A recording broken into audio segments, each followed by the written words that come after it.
전능하신 하나님 주께 감사드리세.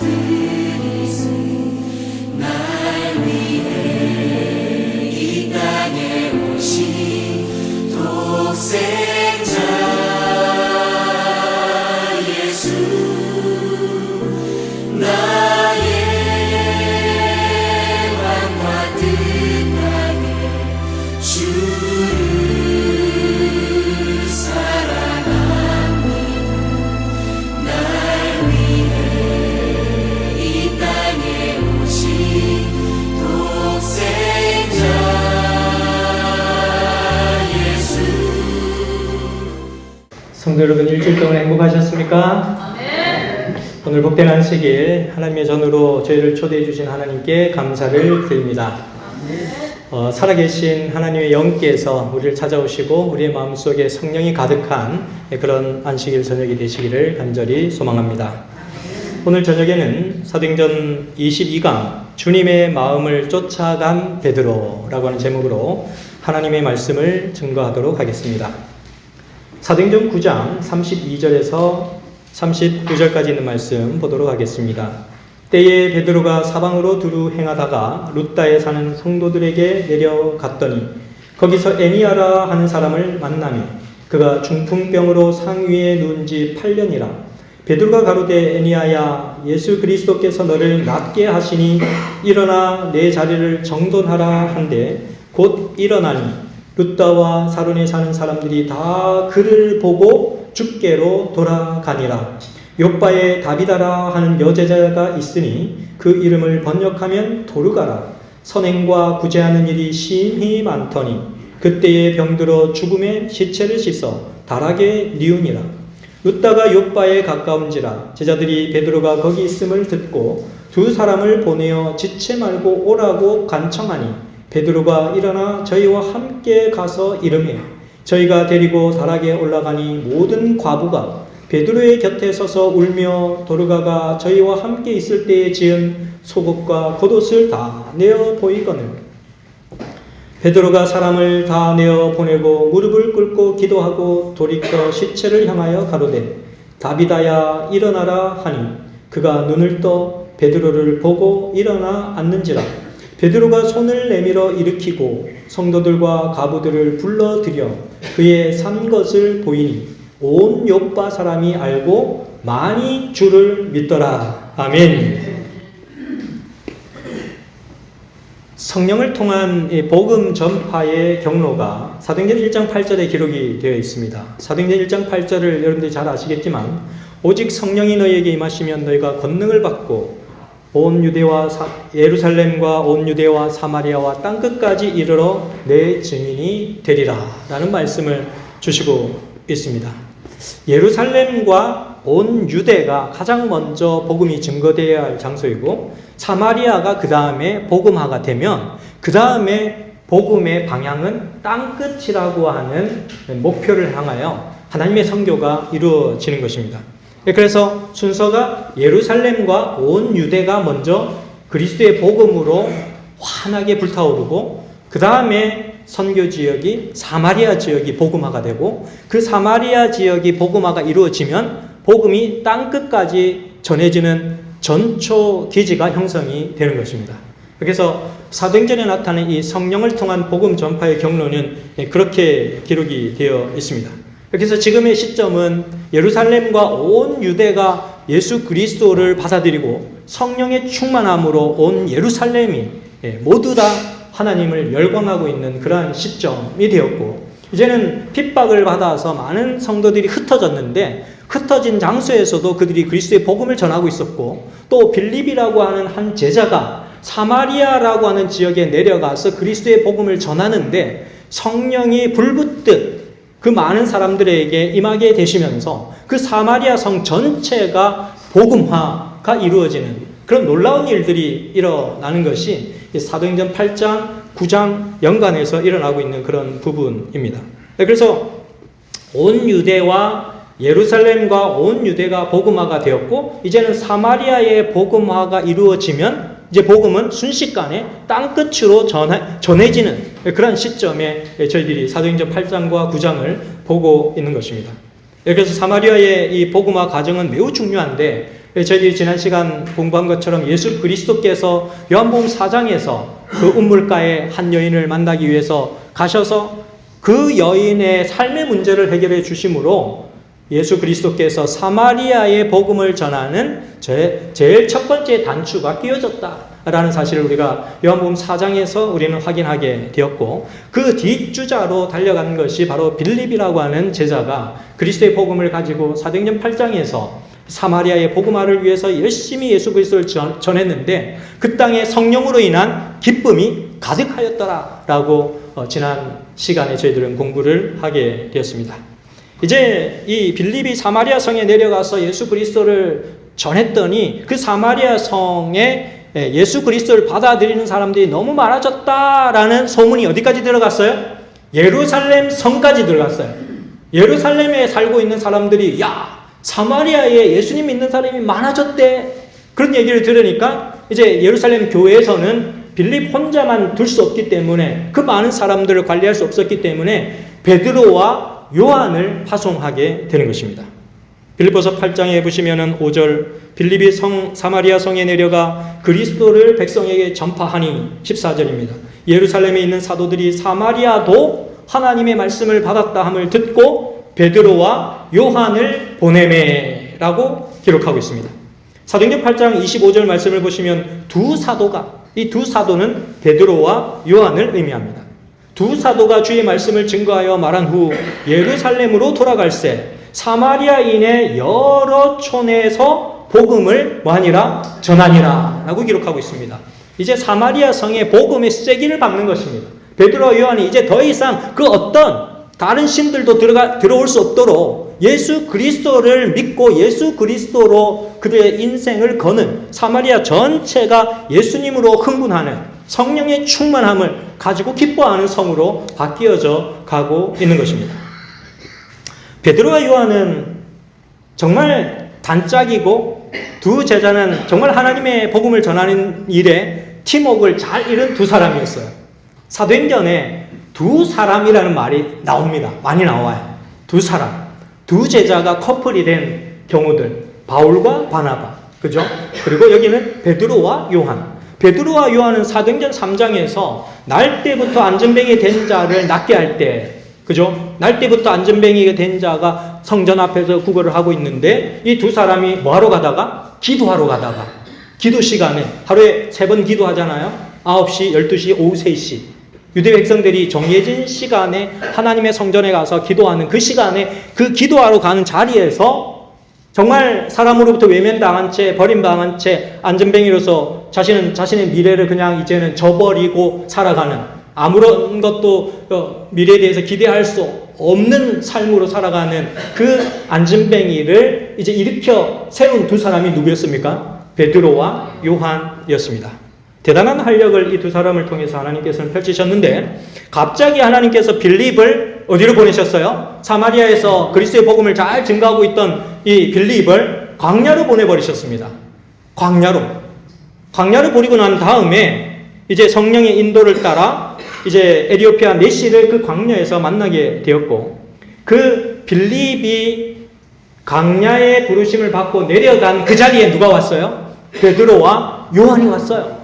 베드로와 요한이 그 빈자리에 파송이 되어서 기가 막힌 하나님의 타이밍에 의해서 베드로와 요한이 사마리아의 복음화를 위하여 열심히 증거하고 있는, 복음 증거를 하고 있는 모습을 성경은 우리에게 보여주는 것입니다.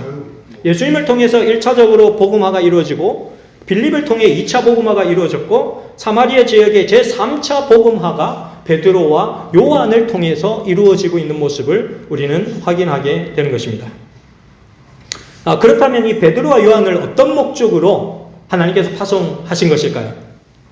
베드로와 요한은 어떤 사명을 위해서 그곳에 파송되었을까? 이미 예수님께서 증거하시고 또 빌립이 복음을 증거 다 해놨는데 베드로와 요한은 뭘 위해서 그곳에 파송된 것일까? 예수 그리스도께서 복음의 씨를 뿌리셨고 빌립을 통해서 재차 복음을 통한 신앙적 성장이 이루어졌는데 그들에게는 성령을 체험하는 경험이 없었습니다. 그들에게는 성령의 선물이 필수 불가결한 요소였는데 그들은 성령을 알지 못했습니다. 사마리아 사람들이 침례를 받고 복음을 받아들였지만 성령으로 사는 삶이 무엇인지를 도대체 알지 못했어요. 그래서 하나님께서는 베드로와 요한을 통해서 성령의 능력으로 사는 삶이 무엇인지를 보여주시고자 계획하셨습니다. 두 사도가 이 사역을 마친 후에 예루살렘에서도 베드로와 요한을 기다리고 있었던 사람들이 있었기 때문에 다시 베드로와 요한은 예루살렘으로 가서 하나님의 부르심에 따라 응하려고 준비를 하고 있었습니다.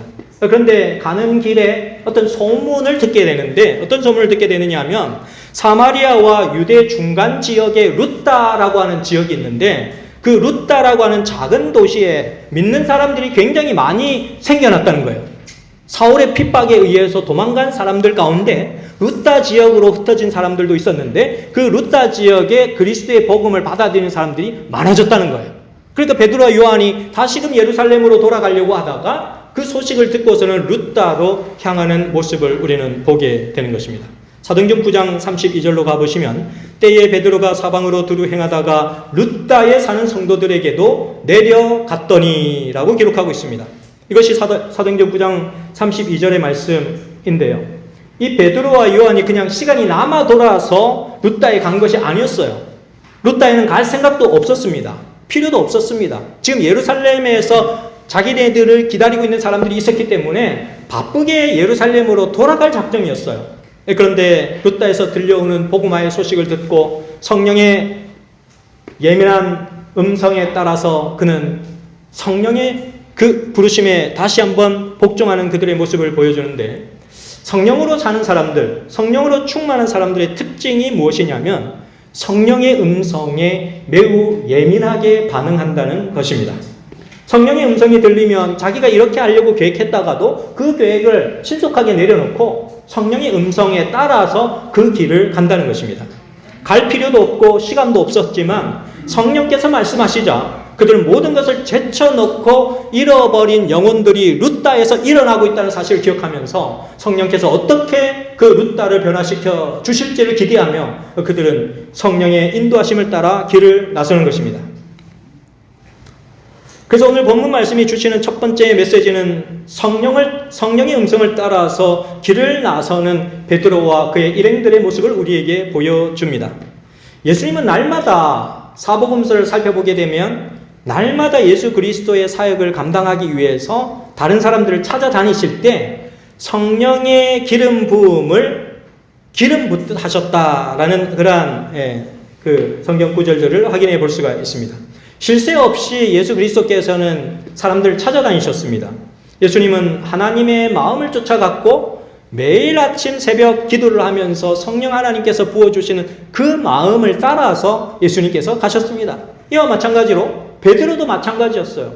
기도하며 그가 하루의 일과를 시작하기 위하여 성령께 무릎을 꿇었을 때 성령께서 말씀하시는 그 길을 쫓아서 베드로가 간 것입니다.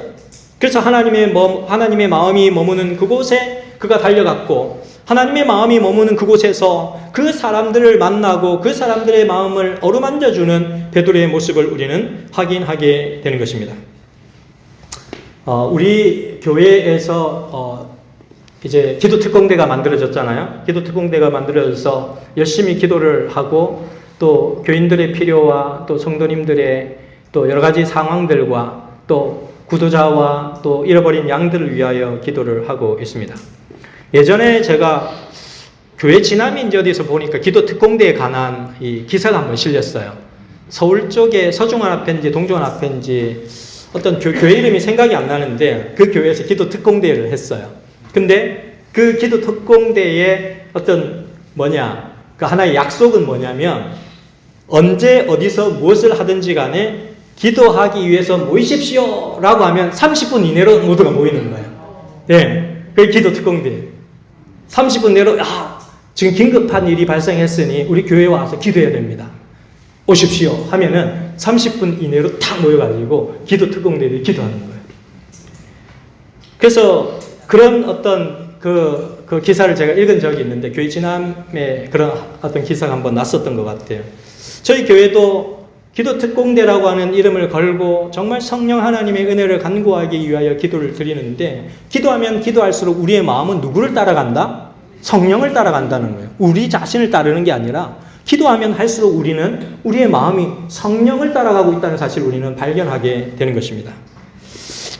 어느 의태 목사님께서 이렇게 간증을 했습니다. 그 목사님이 쓰신 책의 뒤편의 부록으로 그 사모님께서 간증을 쓰셨는데 이렇게 쓰셨어요. 나의 남편은 요즘도 전철에서 5,000원짜리 건강책을 전철에서 1,000원에 판매하고 있다. 그간 3년 이상 동안 매일 지하철에 나가 만 권 이상 팔고 있다. 그는 전철 안에서 천주교인들, 장로교인들, 불교인들, 무신론자들 모두에게 건강기별을 전한다. 건강기별은 세천사기별의 오른팔로서 생명을 살리는 책을 보급하는 남편을 나는 존경한다. 또한 어린아이같이 순수하고 가식이 없기에 요즘도 영어 단어를 써서 외우고 손에서 책을 놓지 않는 하나님의 종인 남편을 존경하고 있다.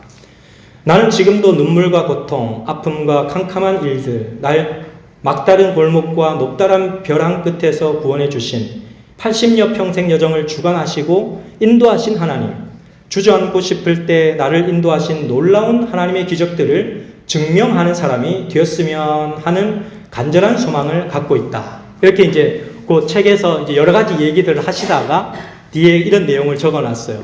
그래서 참 많은 감동을 받았습니다. 은퇴를 하시고 이제 연세가 한 80이 넘어가시지만 여전히 지하철에 가서 사람들에게 복음을 전하고 건강책을 팔고 또 그 복음을 통하여 그들에게 정말 하늘의 복음을 심어주고 그리고 평생을 하나님을 위해서 일해왔지만 이 남은 여정의 시간들도 여전히 하나님과 동행하면서 하나님께서 나를 통해서 이 죽어가는 많은 영혼들에게 구원의 복음을 전할 수 있도록 내가 통로가 되고 싶고 하나님의 기적을 증명하는 사람이 되고 싶다라고 하는 그런 고백은 참 많은 감동을 일으켰습니다. 베드로와 요한이 이런 심정으로 룻다를 찾아갔을 것입니다. 그들의 원래의 계획은 룻다로 가는 게 아니었어요. 예루살렘으로 빨리 돌아가서 그 예루살렘의 요청에 응답하는 것이 그의 계획이었지만 성령 하나님께서 그들을 불러주셨을 때 하나님께서 도대체 내가 생각하던 것과는 다른 이런 형편을 펼쳐주시는 게 왜 이런 형편을 펼쳐주시는 걸까라고 하는 기대감을 가지면서 그들은 하나님께 순종하는 모습을 보여줍니다. 그리스도인 선교 봉사 252페이지에는 이렇게 얘기합니다. 성령은 생명의 떡을 이웃에게 나누어 주기를 갈망하는 모든 자들에게 임할 것이다 라고 기록하고 있습니다. 그래서 누군가 여러분들의 마음속에 가슴에 한 영혼을 품고 여러분들께서 기도하시고 하나님 이 영혼이 정말 하나님께로 돌아올 수 있도록 하나님 도와주세요. 이 영혼이 정말 하나님께로 돌아와서 하나님의 영광을 위해서 살게 해주세요 라고 여러분들이 기도를 드릴 때 성령께서 그 기도하는 사람에게 뭐 하신다? 임하신다. 성령께서 그 기도하는 사람에게 임하신다는 사실을 약속해 주시고 있습니다. 그래서 그 기도하는 사람은 죽어가는 영혼들에게 더 많은 관심을 갖게 되고 더 많은 하나님의 복음을 전하고 싶게 만들고 그들을 이끌어서 주님께 인도하고 싶은 강렬한 열망을 성령께서 일으켜 주신다는 거예요. 성령께서 내가 매일매일 결심하는 그 결심보다 성령 하나님께서 우리의 마음속에 동기를 부여해 주시는 그 영향력이 더욱더 커진다는 사실을 말씀하고 있습니다. 어떤 집을 찾아가서 누구에게 어떤 말을 하고 또 방문을 놓고 하고 그 닫혀진 마음들을 어떻게 열어갈지에 대한 지혜도 하나님께서 주신다는 거예요. 그렇게 우리로 하여금 기도하게 만드시는 분이 하나님이시고 그 길을 열어주셔서 그 기적을 체험하게 하시는 분이 성령 하나님이시다라는 사실을 우리에게 말씀해 주고 있습니다. 그래서 성령 하나님께서 베드로와 요한을 룻다에 파견하신 것입니다. 지금 보시는 이 사람은 히릴린 디아스라고 하는 필리핀 역도 여자 선수인데요. 이 사람은 너무너무 가난해가지고 역도를 드는 장비를 구할 수가 없고 체육관에 가서 그 역도를 드는 장비를 들고서는 연습을 할 수가 없어가지고 집에서 대나무를 연결해가지고 물통을 달고서는 이렇게 역도 연습을 한 그런 여자 선수였습니다. 그런데 우여곡절 끝에 2020년 도쿄올림픽에서 필리핀 역사상 최초로 역도에서 금메달 리스트가 되었습니다. 그런데 이 히랄린 디아스를 찾아간 재림 성도가 있었어요. 예수 그리스도의 복음을 전해야 되겠다. 이 여인이 예수 그리스도를 알고 그의 인생을 주님께 바칠 수 있도록 하나님 도와주십시오. 하고 기도하며 성령의 은혜를 간구하며 이 여인을 찾아간 한 문서전도인이 있었는데, 필리핀 민다나오라고 하는 지역에서 문서전도 사역을 하는 릴리안 티브누시오라고 하는 재림 성도가 이제 이 여인을 찾아가서 그리스도의 복음을 전하고 문서 선교를 하고 책자들을 전달해 준 결과 이 히달린 디아스는 예수 그리스도를 개인의 구주로 영접하고 이런 고백을 합니다. 예수님은 내가 지금껏 대회에 나가서 획득한 모든 상들보다 더 큰 상이 예수 그리스도라는 거예요. 예수님은 제가 이런 체육 활동을 하고 역도를 하고 가난 가운데 이 찌들린 가난을 이기기 위해서 정말 열심히 노력해서 얻었던 모든 상들보다 더 값진 보상이 예수 그리스도이십니다 라고 고백하였습니다. 시대의 소망 671페이지는 이렇게 얘기합니다. 진리가 성령으로 더불어 마음에 동반될 때에만 양심을 일깨우거나 생애를 변화시킬 것이다. 성령께서 진리로 깊이 감명시키지 않으면 반석 위에 떨어져 깨어질 심령은 하나도 없을 것이다 라고 말씀하고 있습니다.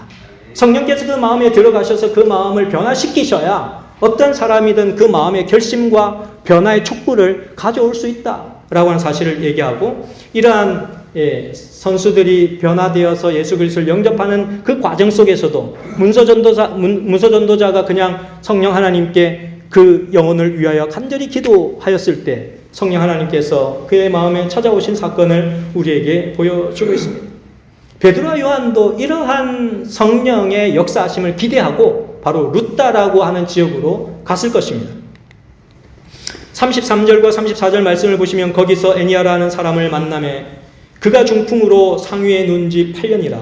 베드로가 가로되 애니아야, 예수 그리스도께서 너를 낫게 하시니 일어나 내 자리를 정돈하라 한데 곧 일어나니. 베드로가 달려가서 제일 먼저 루다라고 하는 지역에서 누군가에게 복음을 전해야 되겠는데, 그 지역에서 가장 그리스도의 복음이 핍절하고 예수 그리스도가 가장 지금 당장 필요한 사람을 봤더니, 소문을 들어봤더니 애니아라고 하는 사람, 그런 사람을 찾아가야 되겠다라고 하는 그런 확신을 갖게 되었고, 그런 사람들의 추천에 의해서 그가 그 루다에 사는 지역에서 가장 불쌍하다고 생각되어지는 그 사람을 찾아가서 그리스도의 복음을 증거하였고, 신속하게 그 문제가 성령의 능력으로 해결되어지는 모습을 우리에게 보여줍니다. 애니아를 찾아갔는데 그 여인은 8년 동안 한 번도 침상에서 일어나지 못했던 중풍 환자였습니다. 이번에도 예수 그리스도가 그녀를 찾아가서 전한 복음은 유일하게 누구였어요? 예수 그리스도였습니다. 이스라엘 백성들이 그동안 오랫동안 기다렸던 메시아, 그들이 전혀 알지 못했던 이 메시아, 아직도 그들은 메시아가 오지 않았다고 생각하고 살아가던 그들에게 예수 그리스도가 우리의 조상 대대로 기다렸던 그 메시아이시다라고 하는 사실을 베드로가 증거하기 시작했습니다. 그리고 예수 그리스도께서 너를 낫게 하신다라고 하는 기별을 강력하게 증거했습니다. 얼마나 베드로가 확신에 찬 목소리로 그녀에게 얘기를 했던지 애니아가 벌떡 일어나요. 8년 동안 중풍 환자로 누워 있었던 그 사람이, 그래서 애니아의 중풍병이 치료되었고 해결되었다는 소문들이 급속하게 주위에 퍼져나가기 시작했습니다.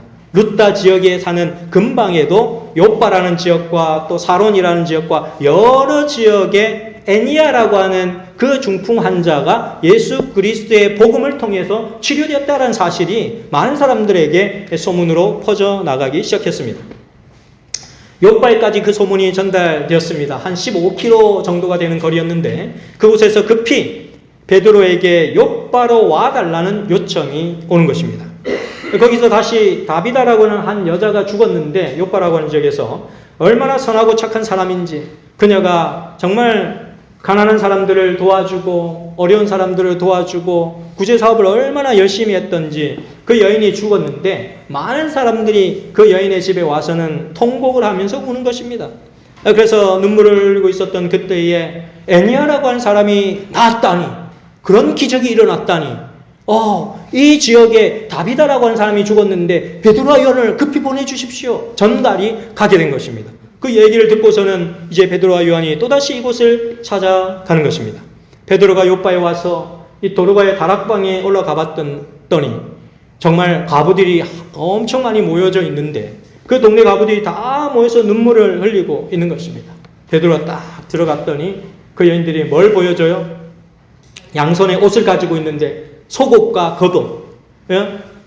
다비다 도르가가 밤을 새워 가지고 그 가난해서 속옷과 겉옷을 못 사 입는 사람들을 위해 가지고 밤새 바느질을 해 가지고 입혀줬던 그 사랑의 흔적을 들고서는 눈물을 흘리면서 있는 거죠. 장례식장에서. 그래서 이 베드로가 사랑의 물씬 담긴 그 옷을 들고 눈물을 흘리고 있는 그들 곁을 이제 찾아가서 그들이 잊지 못하고 이 그녀를 추모하고 있는 그 방으로 올라갑니다.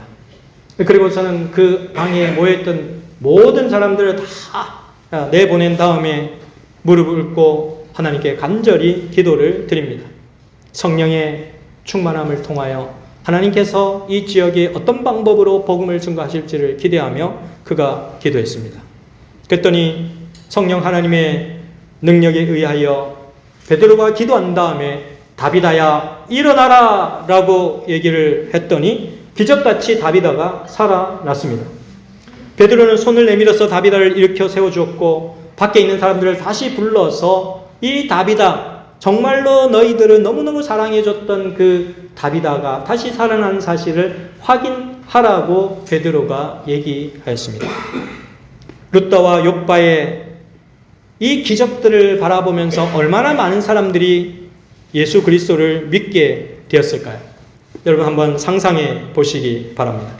35절과 42절에 이렇게 기록되어 있습니다. 룻다와 사론에 사는 사람들이 다 그를 보고, 그가 누구예요? 도르가, 다비다. 그를 보고 죽게 돌아가니라.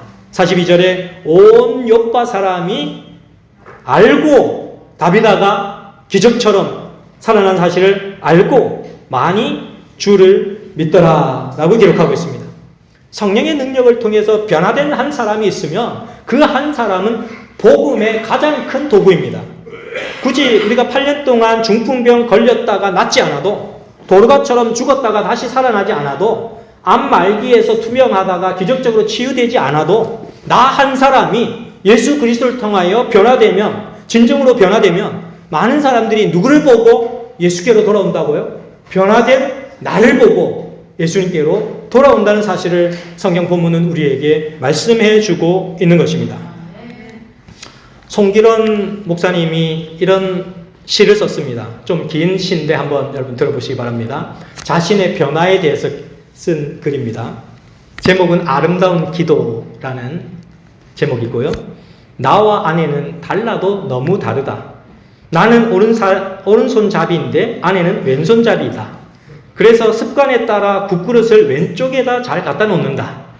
별거 아닐 것 같은 그 차이가 신경을 건드린다. 거기다 나는 종달새형이다. 새벽 시간에 일어나 설친다. 늦잠을 자면 무조건 게으르다고 여긴다. 그런데 내 아내는 올빼미형이다. 밤새 부엉부엉 하다가 새벽녘에야 잠이 든다. 도대체 맞는 구석이 없다. 나는 물 한 컵을 마셔도 마신 컵은 즉시 씻어둔다. 누군가가 해야 할 일이고 언제 해도 할 일이며 제가 다시 손을 댈지 모를 일 아닌가 말이다. 그런데 내 아내는 그게 안 된다. 천장에서 꺼내 쓸 그릇이 없을 때까지 꺼내 쓰다가 한꺼번에 씻고 몸살이 난다. 나는 미리 준비하는 스타일이다. 그런 나와 달리 아내는 떠나야 할 시간에 화장한다고 정신이 없다. 다가가서 보면 참으로 가관이다. 화장품 뚜껑이라는 뚜껑은 다 열어놓고 있다. 나는 그게 안 참아진다. 나도 모르게 버럭 화를 낸다. 아니 이렇게 두고 외출했다 집에 돌아오면 향 다 날아가고 뭐 때문에 비싼 돈 주고 화장품을 사? 차라리 맹물을 찍어 바르지. 확 부어버려? 맹물을 부어줄까 그래? 사람들이 궁금해하는 게 있다. 나의 은사는 무엇일까? 하지만 뜻밖에도 너무 간단하게 은사를 알 수 있다. 내 속에서 생겨나는 불평과 불만, 바로 그것이 자신의 은사인 것이다. 일테면 내 안에는 물건이 제자리에 놓여있지 않고 종이 나무랭이가 나뒹구는데도 그것이 눈에 들어오지 않는다. 그러니까 불편한 게 없다. 오히려 밟고 돌아다닌다. 하지만 나는 금방 불편해진다. 화가 치민다. 이 말은 내가 아내보다 정리정돈에 탁월한 은사가 있다는 증거다. 하나님이 이 은사를 주신 목적은 상대방의 마음을 박박 긁어놓고 마음의 상처를 입히는 무기로 사용하라는 데 있지 않다.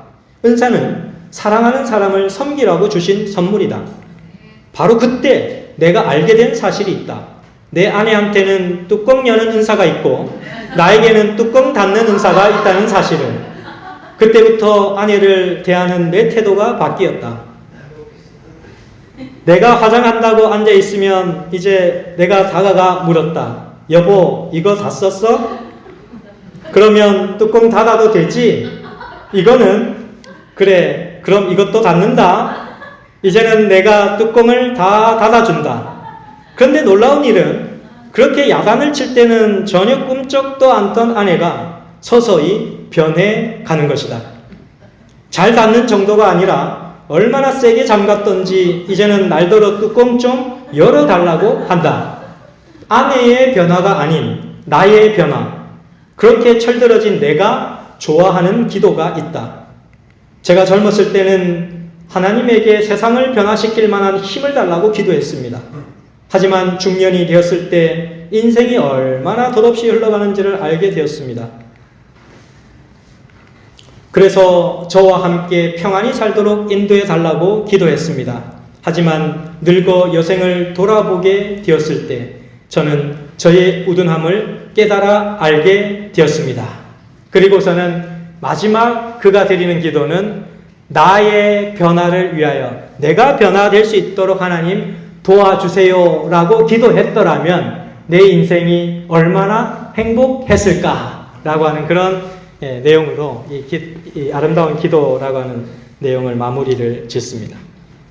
사랑하는 사명교회 성도 여러분, 사도행전 9장은 성령의 능력으로 변화된 사람의 모습을 우리에게 보여주고 있습니다. 성령의 능력으로 변화된 사람을 통하여 하나님께서 어떻게 얼마나 많은 사람들을 하나님의 품으로 다시금 이끌고 계시는지를 사도행전은 우리에게 보여주고 있습니다. 주님의 마음을 쫓아간 이 베드로와 요한처럼 룻다와 욥바 사람들이 하나님께로 돌아온 역사를 우리가 바라보면서 우리 지역에 살고 있는 더 많은 사람들이 우리와 관계 맺고 연결 지어지고 우리와 인맥을 갖추고 있는 더 많은 사람들이 하나님께로 속히 돌아올 수 있도록 기도하며 성령을 구하시는 그런 여러분과 제가 되시기를 간절히 바라면서 오늘 말씀을 줄이도록 하겠습니다. 아멘. 거룩하신 하나님 주께 감사드리세. 날 위해 이 땅에 오신 독생